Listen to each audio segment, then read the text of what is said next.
this has been widely reported here in recent days. I think Mark Stein might have been the first over the weekend. Does that sound right, guys? Who said that Billy Donovan was getting an extension? Yeah.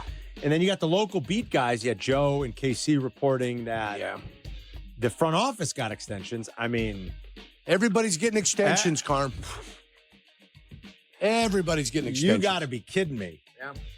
Every time I see Mark Eversley's name in print, I'm like, oh, yeah, that's right. Mark Eversley's the GM of the Bulls.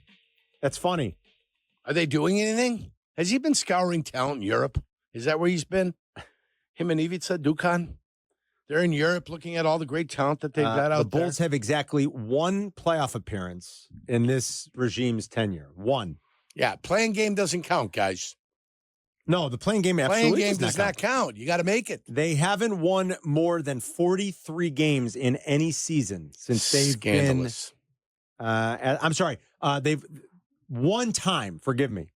They've won more than 40 games. Let me correct what I just said. One time. More than 40. They've won more than 40 games in their tenure here. Yeah. Once. They have one playoff appearance. Everybody? Extensions for everybody. And I was reading Cowley. I was waiting for your extension of my extension. Me too. If everybody's getting extensions, what's going on? Boy, I'd love Danny, it. stat. Extensions, baby. Stat. I was reading this from Cowley, okay? So yeah, what do you got? This is about the situation happening over there and about Donovan, some stuff here. Listen to this. What was stressed is that the escalation of Donovan's deal getting done had nothing to do with the Knicks asking for permission to speak to the coach about their vacancy after they parted ways. We just extend contracts every year. I could understand extending Donovan more than the other guys. Multiple sources indicated that Donovan had no interest in leaving the Bulls, especially for a Knicks position under the current regime, and told his bosses that when New York came calling. AK has always been very open with Donovan, allowing the coach to have a say in the aspects of the team and the roster that he's wanted. Basically, the antithesis, of how the Knicks have operated the past few seasons. On the surface, Donovan, who was born and raised in Long Island, would be a great fit for a Knicks squad that made the conference finals before losing to Indiana. While the media reports of Thibodeau's dismissal have inaccurately ranged from his players turning on him to ownership pulling the plug, those in the close NBA coaching circle know the real story and how much dysfunction was actually behind the firing. Donovan wanted no part of that. I thought that was kind of interesting, and I'd like Joe to expound on that. Like, what's the real story amongst coaching circles? Is it Leon Rose? Is it that the players didn't turn on Tibbs? Is it just Leon Rose dysfunction, or is it James? I mean, James Dolan's always been dysfunctional. Yeah. But what is it? I was curious about that. Like, what's the real story? Don't know about Tibbs' ouster there and their debacle of a coaching search since. Yeah, it's bad. But I don't understand what AK and Eversley have done to get extensions. And anybody that is like super tuned into the NBA, understands the inner workings. I don't follow the maneuverings of the league as much as I once did. I love watching the NBA, obviously. The machinations. But here and Chris watches a lot of NBA. He reads the Substacks and stuff, and I don't understand how. Sounds fun.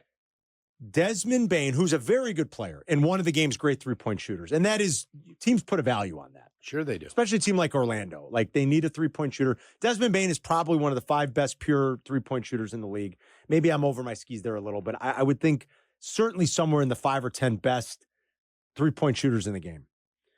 And he's 26, so he's young. Sure. Desmond Bane got traded for 4 first-round picks and a swap. The Bulls, for DeMar DeRozan, Alex Caruso, who's about to win a title, help a team win a title, and Zach LaVine, got 0 first. They got their own first-round pick back? Isn't that right? Isn't that all they got? They got their own first-round pick back. Yeah. Yes. Out of all 3 of those guys. Yes. And so when I'm asking this question because I seriously, and maybe I need to like tap into the few resources I still have around the league and ask some questions. Is it something that the Bulls are doing wrong? The easy answer there might be yes. How are the Grizzlies getting 4 first-round picks and a swap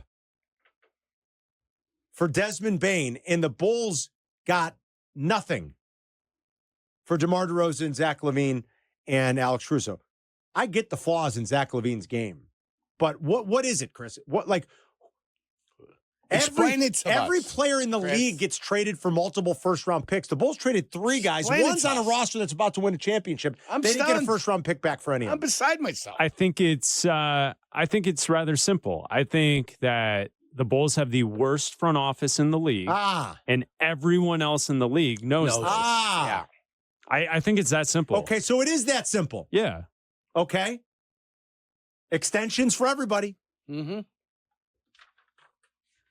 I'd love to work for You the figure Bulls. it out. I'd love to work for the Bulls. Because it does seem like everyone knows that they can take advantage of the Bulls situation. It's unbelievable. I'd have a 50-year contract there.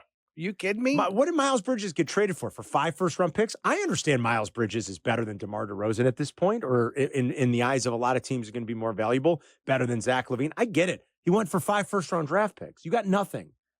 For 3 guys you traded. Every player in this league seemingly gets traded at this point for multiple first-round picks and swaps. Did they get anything? They got a second-round pick in 2028 and a second-round pick this year for DeMar. At least it's going through the transaction these days is you need a fine-tooth comb. But I think that's all they got. So I think Chris maybe just answered it then. There you go. I mean, you guys have played poker with the guy at the table who doesn't know what he's doing. Yes. Yeah.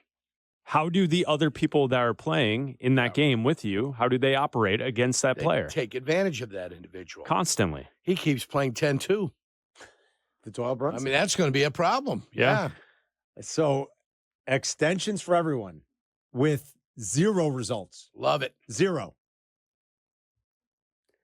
And this is nothing against Billy Donovan. I think Billy's a good coach. I don't think Billy got here and became coaching stupid. Billy Donovan's had a lot of success everywhere he's ever been and has been a pretty good coach. And I think the Bulls could do a lot worse than Billy Donovan. I'm not saying he's Spoelstra or he's he's Dagnall or Rick Carlisle. I mean, I'm not saying he's one of the elite premier coaches in the league. You could do a lot worse than Billy Donovan. I don't mind. Billy's comfortable here. He's happy here.